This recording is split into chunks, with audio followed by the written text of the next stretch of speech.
and welcome. As I prepare each year for the leadership series, I often talk to leaders and get their input.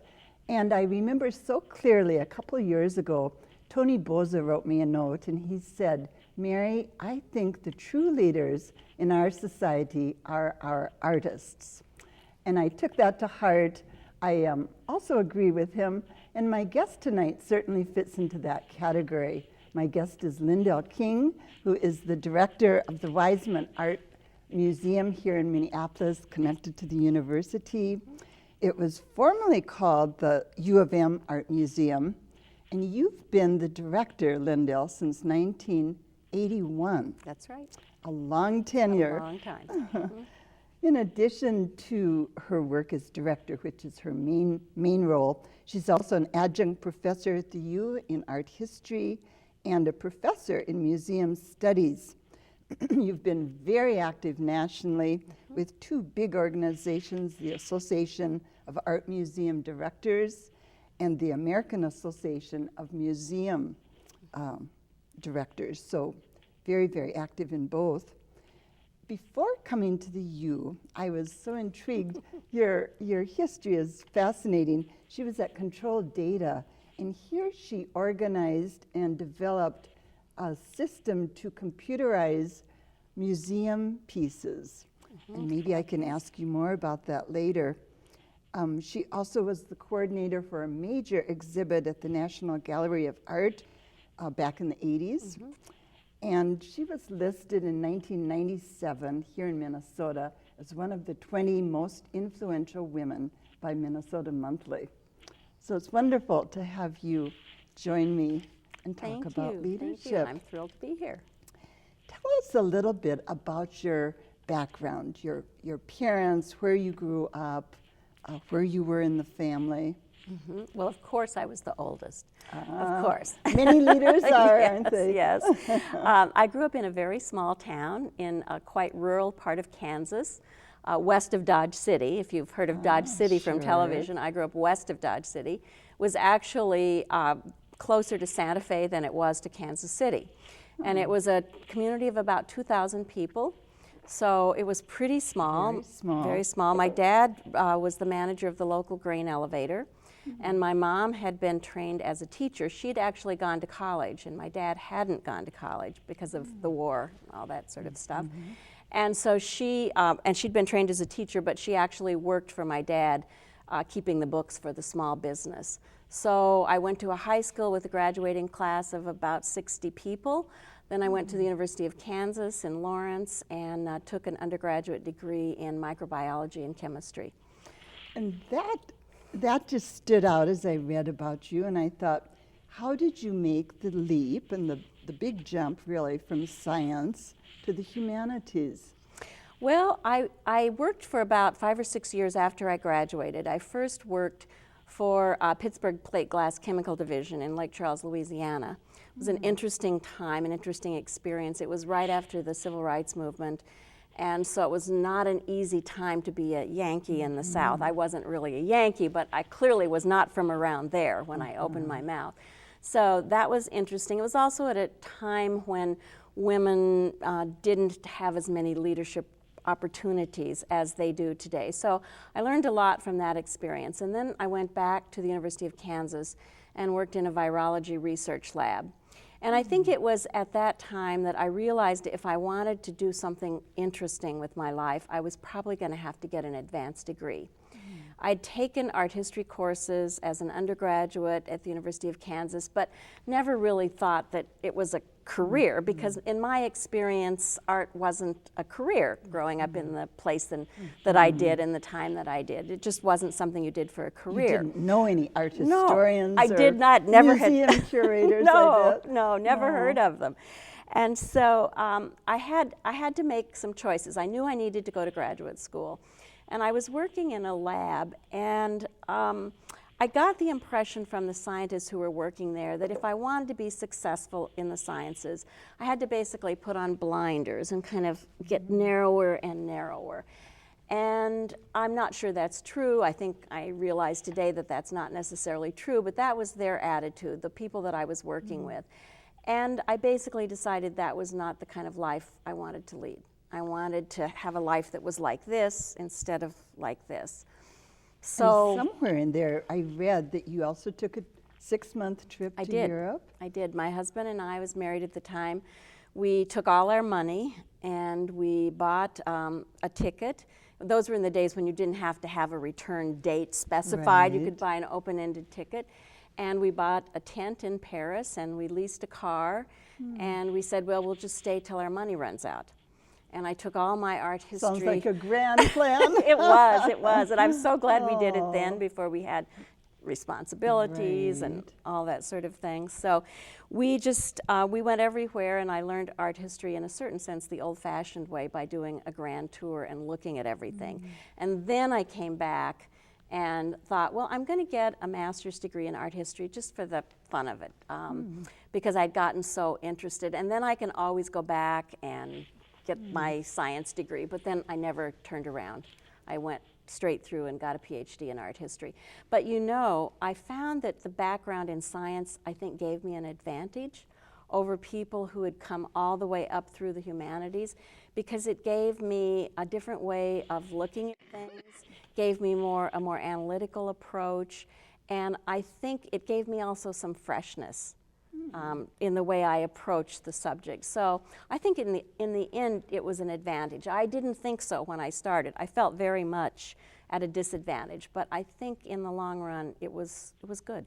This is such an unusual story in a way. I bet young women especially love to hear you tell about this. Well, I do talk to a lot of students at the university, and I think one of the things they're missing today is that opportunity, that feeling that you can take advantage of things that happen to you, and that you can make choices and you can have some flexibility. I find that kids today are they're so planned. Everything is planned out. They're going to do this by this time. They've got goals in their careers, and they've got to meet this and do that and be making so much money by age such and such a time, that they sometimes, I think, maybe get trapped, and they don't give themselves the chance to spread Pursue out their and passion, exactly. Dick Leiter might say. And I think passion is so important in being successful.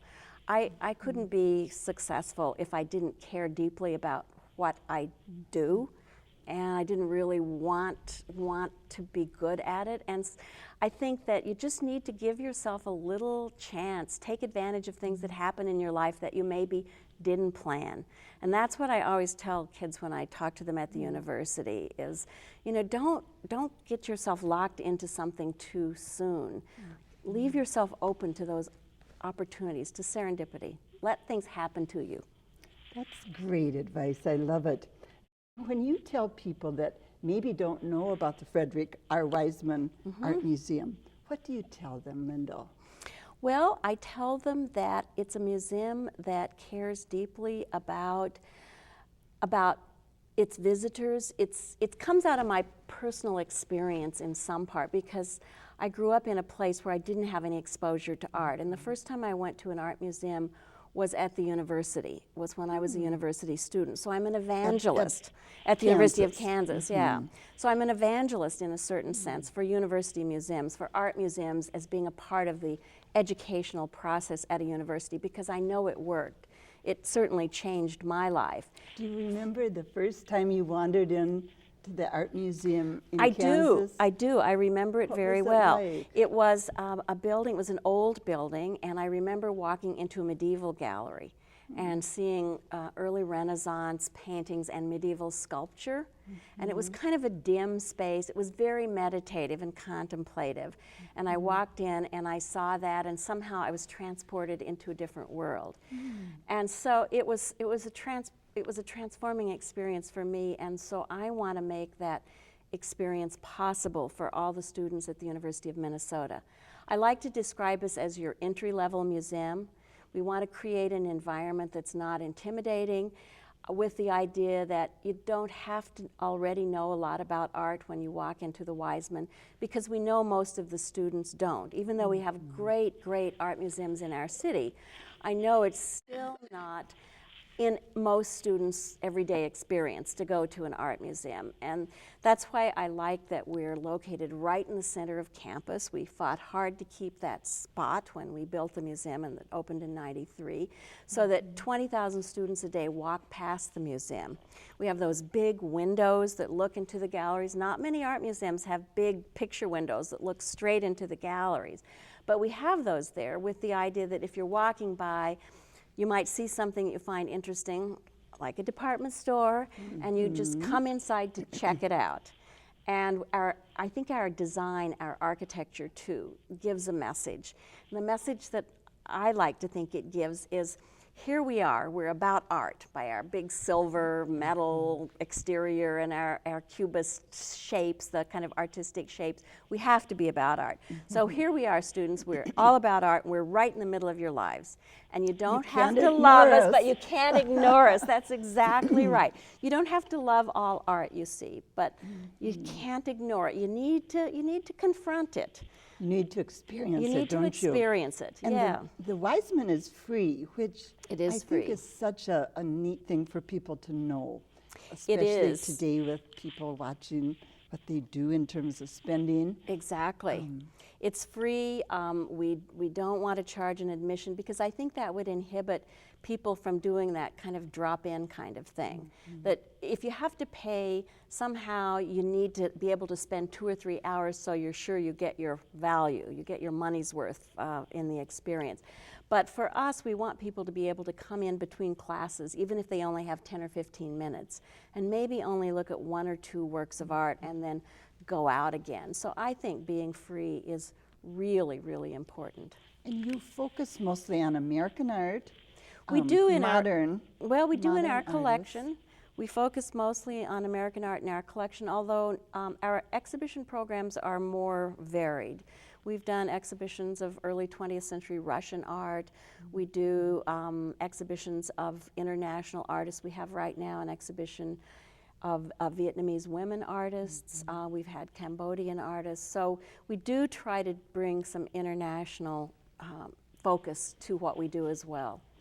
The building, you didn't say much about the design, but it was designed by Frank Gehry, who I think is probably one of the top 5 architects by reputation in the world. Oh, I think he's probably the most famous architect alive and working today of anybody. And this museum was the only one he's designed in the United States. The only That's art an museum. Art museum.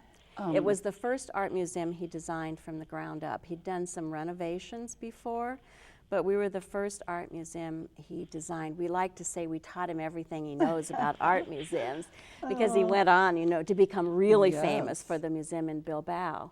Right. And we are the first building that he used so much metal on the exterior in the way that he used it at the Weisman, the stainless steel. Very sculptural forms overlooking the Mississippi River, so that the ripples on the building really reflect the light in the same way the ripples on the river. So there's a really interesting connection between the Mississippi River and the building.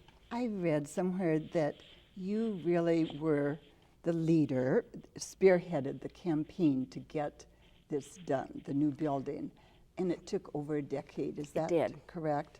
It did. What was the hardest part of that big process, Lyndel? Oh, there were many hard parts. We had many setbacks.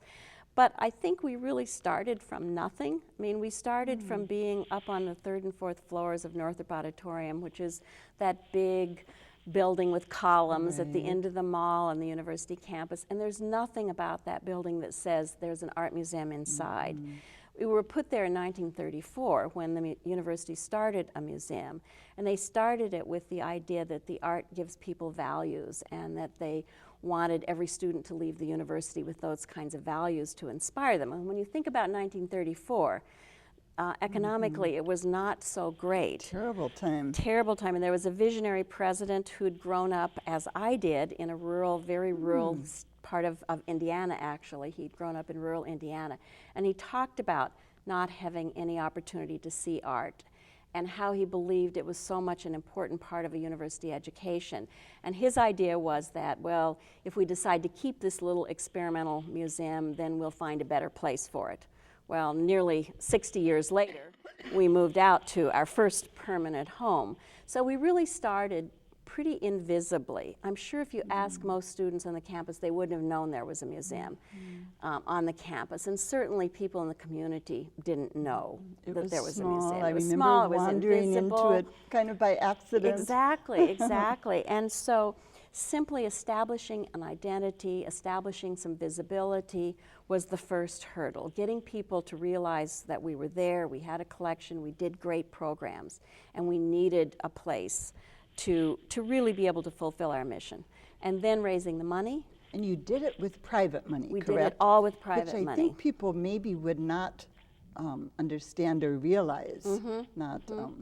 We did it all with private money. We built it with private money because we knew we'd never be a priority in the legislature for the university. And it was a gift, in a certain sense, from the community to the university. Now there's an expansion Yes. that's coming that, again, Frank Gehry is designing it. which Yeah. is exciting. How about the money for the expansion, Lyndel? Most of it has come from private sources It is as well. again? Okay. The President Brunix, has made some money available as matching to help us finish our campaign, which we did last summer. And so we're working now with Frank to plan the expansion, plan the design. We'll be getting it approved by the University Regents in March. I'm assuming they're going to approve it. And then we'll start construction. Probably by the end of this year or maybe beginning of next year, we will be under construction to open in 2011.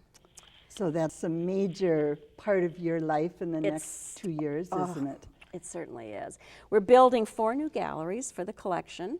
This will give us a chance to do something we've never had a chance to do before, even in our new building, and that is to give students and all of our visitors the kind of experience that only comes from seeing the same work of art over and over.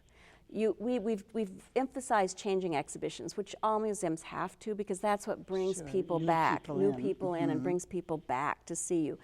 But you know, if you go to a museum, if you go to MoMA, or if you go to the Met, and you haven't been there for a while, you don't leave the building till you've seen your favorite painting. Right, or your favorite section. Or your favorite whatever. And so Right. that's our dream, is that every student will say to his or her parents at graduation, you have to come with me to the Weisman because I have to show you my favorite painting. I read somewhere, too, that you only have room right now for 100 pieces. About 100 pieces. But you own 20,000. I was very surprised, Linda, when I read that. I had no idea the, proportion there of what's out compared to what's tucked away. Well, you know, most museums have a lot more in storage than they have on display, but our percentage is really much lower than most museums. And Oh, we is made it? that decision when we built the building, because we knew that we couldn't build enough space coming from as far down as we did to really put much of the collection out. So we made the decision to build more behind the scenes underground space for storage and for workshops than we did for public space. Most museums have about 50-50. Oh, You really? probably didn't know Oh, that no, I either, did because not. you don't see that space behind the scenes. We have a bigger proportion of behind the scenes than public space. But we did it with the idea that it would be a lot easier to raise money for named galleries than named carpentry workshop editions or named storage editions. And so we purposefully built more behind the scenes, realizing that we were going to have this second phase. So now we're there. And the other part of what we're adding is going to be called the Target Studio for Creative Collaboration. This is really a program that takes advantage of being at the university where we have more diverse disciplines than at any other university in the country. And it will bring together scholars and people from the community in diverse disciplines with artists and designers to do collaborative projects. That sounds, It's just gonna a be really fabulous. fun, the collaboration idea is so I mean, strong. who knows what could happen? Just imagine getting a brain scientist or a nuclear physicist in a room with an artist and designer and seeing what comes out of their conversation. So that's exciting. You're also getting a restaurant, which sounds fun. Keep your fingers that's not crossed. It's not definite? in the plans right now, but I'm hoping that the silver lining may be that we'll get a really good price and we'll be able to go ahead with the restaurant. Yeah. Right now, it's such a tough time for all parts of our economy, and the arts are vulnerable, I think, more than maybe some segments. Are you concerned in a way that's keeping you awake at night in terms of keeping things going the way you have been able to? Sure. We all are. We absolutely all are. We're in a very labor-intensive industry. The museum business relies on people. And so when you don't have the creative, smart, committed people, and you can't keep them on your staff, then it really inhibits what you can do. So absolutely, I'm worried. So you're thinking of not being able to give people raises that maybe they would deserve or should be getting. I'm hoping that, I mean, we're going into a period when we're probably going to be closed for a year. So I'm hoping we can make the timing work for us, in that we'll be at a low level of productions anyway, and then by the time we reopen, things will be looking better, and we'll be able to ramp up in the way that we need to do to reopen. I certainly think that a time like this is a time when people need the arts. I mean, I think back to 1934 when we were founded, specifically for that reason, was the idea that you need the arts to provide nourishment to your spirit.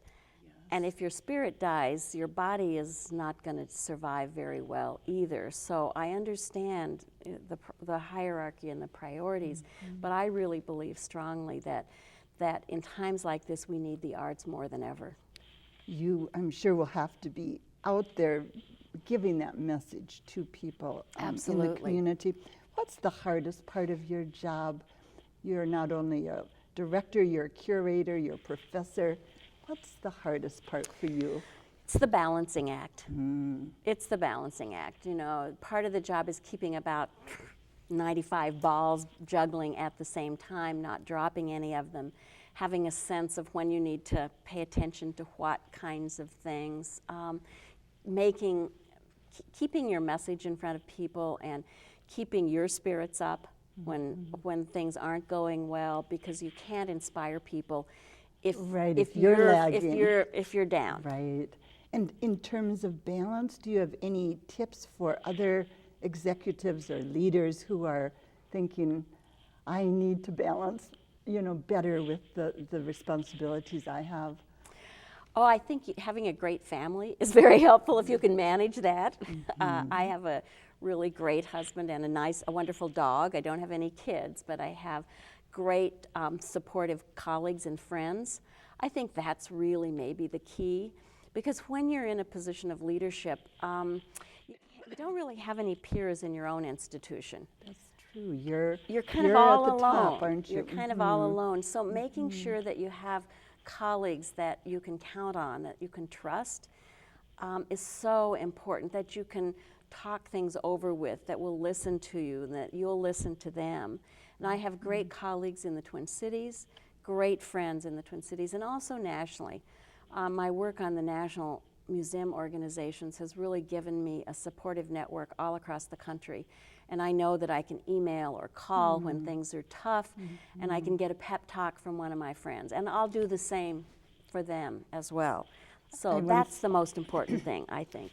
Well, that makes sense. And I was just thinking, a doctor who was on the show once said, you've got to have 3 or 4 people in your life that you could call in the middle of the night in terms of dealing with stress and modern day angst, you know. And I always thought that's important in more ways than just, you know, psychological ways.